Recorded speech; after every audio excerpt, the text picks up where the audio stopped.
É o dia 6 de dezembro de 1273. Tomás de Aquino recebe, precisamente no dia de São Nicolau de Bari, uma revelação que decididamente o faz parar de escrever. Seu amigo, confessor e diretor espiritual, Frei Reginaldo de Piperno, fica perplexo diante daquela atitude de Tomás de Aquino, do padre Tomás de Aquino, frei da ordem dominicana como ele, e pergunta por que ele não quer escrever mais, uma vez que estavam, nesse exato momento, Santo Tomás de Aquino estava escrevendo sua obra de maior relevância, que foi, sem dúvida alguma, a Suma de Teologia, e Frei Reginaldo de Piperno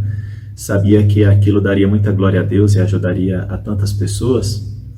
E então pede a Tomás de Aquino por que ele não quer mais escrever, e Tomás de Aquino fica calado, não quer se explicar, simplesmente explica que não pode mais escrever.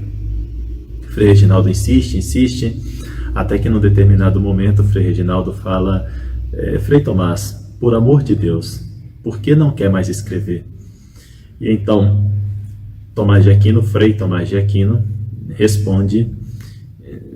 da seguinte maneira, mais ou menos, né?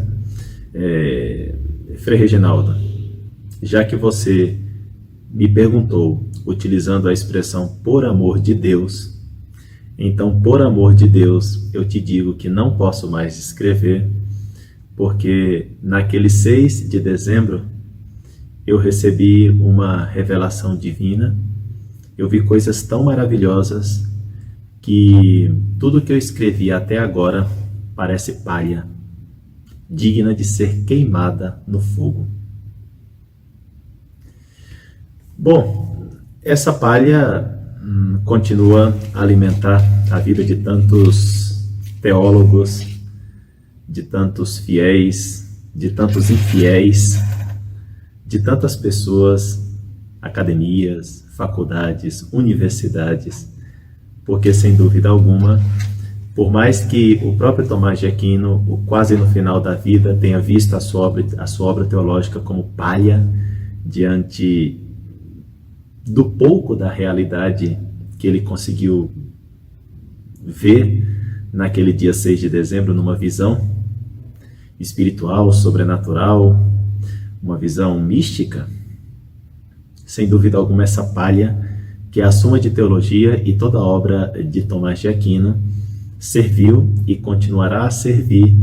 para expressar na nossa linguagem humana,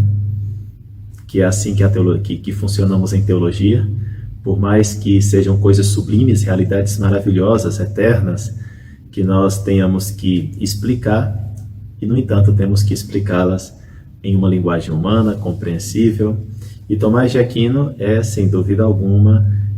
desses teólogos que conseguiram expressar de maneira bastante clara, ordenada, precisa, grandes mistérios da nossa fé. Basta dizer que, por exemplo, no Concílio de Trento, quase que os dois únicos livros que o Concílio de Trento tinha diante de si era a Sagrada Escritura e a Suma de Teologia de Tomás de Aquino, para rebater os erros protestantes no século XVI. Basta dizer que, praticamente logo após a morte de Santo Tomás de Aquino, ele passa a ser recomendado pelos sumos pontífices, pelos papas,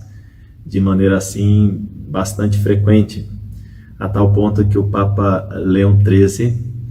em 1879, na encíclica Aeterni Patris, vai recomendá-lo solenemente aos estudantes de teologia, de filosofia,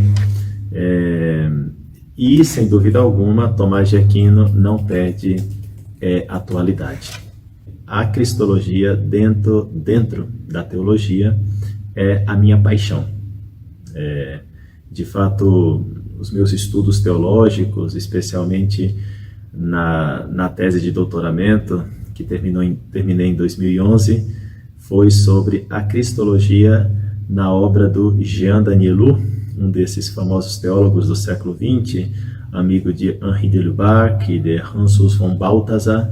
e de tantos outros teólogos de primeira linha aí que acabaram colaborando muito com o Concílio Vaticano II, encontrei-me com a obra do padre Danielu, jesuíta, e fiquei encantado e resolvi extrair, ordenar, sistematizar a cristologia na obra do Jean Danielu. Sinceramente, o encontro com a cristologia do Jean Danielu favoreceu algo que já estava na alma há muito tempo, o desejo de conhecer mais e mais Jesus Cristo. O apóstolo Paulo chega a dizer que diante do conhecimento de Cristo tudo parece esterco, lixo.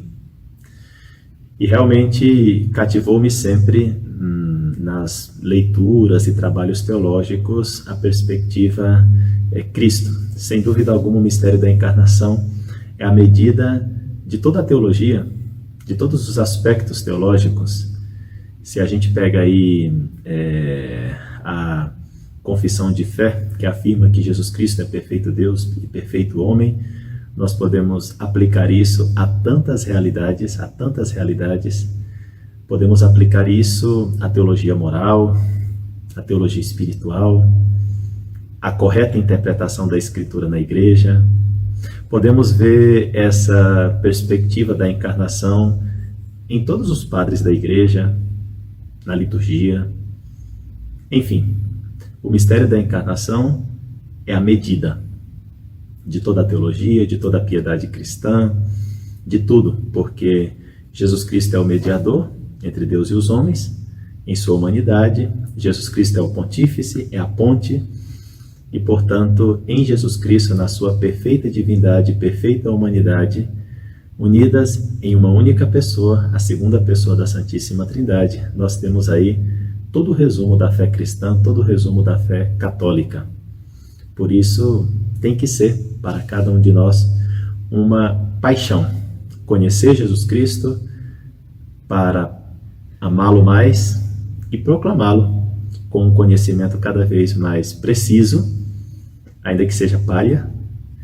e também desde o nosso amor a Cristo,